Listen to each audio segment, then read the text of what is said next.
Hi, this is Johns Hopkins with Baltimore Heritage, and today we're going to do part 2 of our Gargoyles and Grotesques downtown, and I think we're just going to jump right into it. But first, actually, let me say a quick thank you to a gentleman named Fred Shokin, a Baltimore Heritage Board President, who many years ago used to lead a set of tours. I think he called them safaris, walking around downtown.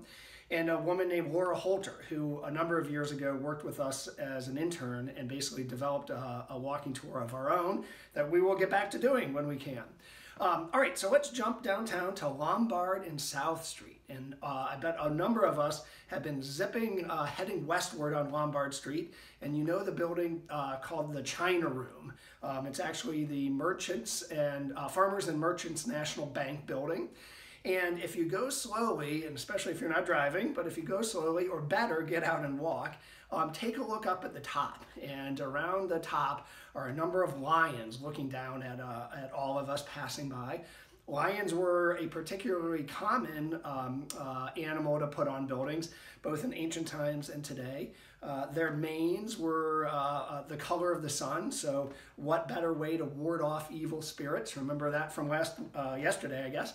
The Grotesques were there to ward off evil spirits. What better way with the noble lion backed by the power of the sun? Incidentally, this small bank building is somewhat of a copy off of another small bank building, the Alex Brown Bank building, that survived the 1904 fire. This building did not, or the building that was here did not survive the fire, but when it was rebuilt, it took the Alex Brown Bank building as its example. If you have ever been to the restaurant, the Alex Brown, that's the building we're talking about. All right, let's head up the street to the second building on our stop, which is Furness House. And Furness House is wonderful in a number of ways. It was the home of a trading company with offices in London and in Baltimore. And when they built it, they wanted you to think of London when you looked at that building. If you go to London's financial district, there are any number of buildings that look pretty much like the one we have in Baltimore. If you look up at the very top, there's an interesting piece of artwork there. It's a sphinx. And I haven't quite gotten my head around that, what a British trading company, its particular attraction to the Sphinx would be. If somebody knows, let me know and we'll share it. The building is also pretty neat. It was designed by an architect named Edward Glidden. And Glidden, we know a few things about Glidden. We know that he was the architect, and we know he really liked this building. We think of artists of all different varieties often sign their artwork. Architects usually don't, but in this case, Mr. Glidden put his John Hancock right on the side of the building, and you can walk up there and see it today. Kind of unusual. One more thing about this building, I'm going to give a pause and have you try to guess its architectural style, especially the big window right in the front there. Right, that's enough of a pause. If you guessed Palladian, or you knew Palladian, you'd be right. And I really wish my friend Charlie Duff were here to talk about this. He is a scholar of Palladian architecture. I think he was invited to an international conference to even talk about it. But I'm going to give it a stab. Palladio was an architect in the 1500s, I believe, in Italy, and came up with kind of a signature style of his own, including these windows, which is the central window with two surrounding lights on either side.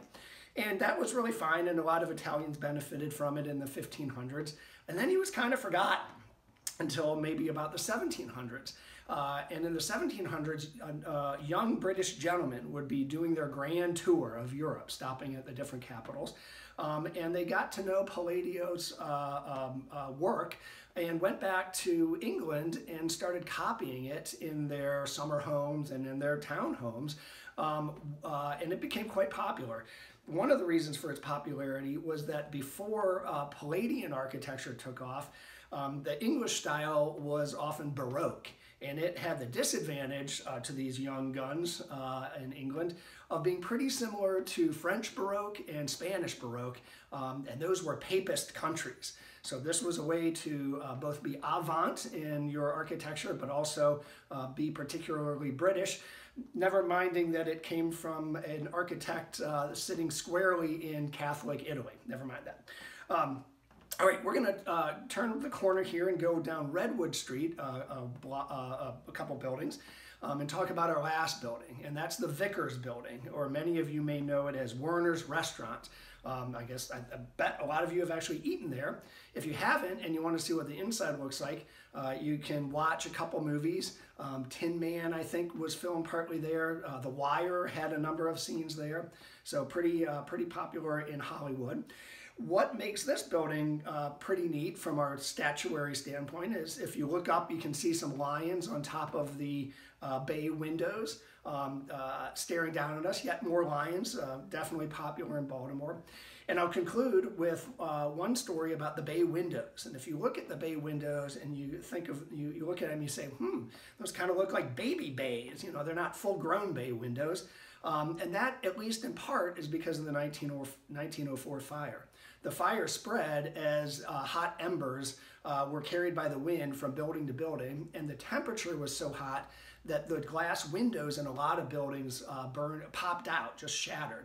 And what better magnet, so to speak, for having burning embers fly into your building than a big bay window with no glass in it? So this building, the Vickers building, was built after the 1904 fire, and its bays, this was sort of an architectural solution. A bay window, of course, is great because you get light coming in not just from one pane, but from 3 panes at 3 different angles. So that's a good thing, but you don't want it sticking out so far that it is a magnet for potentially the next time we have a big fire. So these sort of diminished bay windows were a way to have your cake and eat it too. All right, I think we're going to wrap up there, and we will see you tomorrow. I definitely did not get through all that I wanted to downtown, so we're going to spend another day or two at it for sure. All right, see you tomorrow.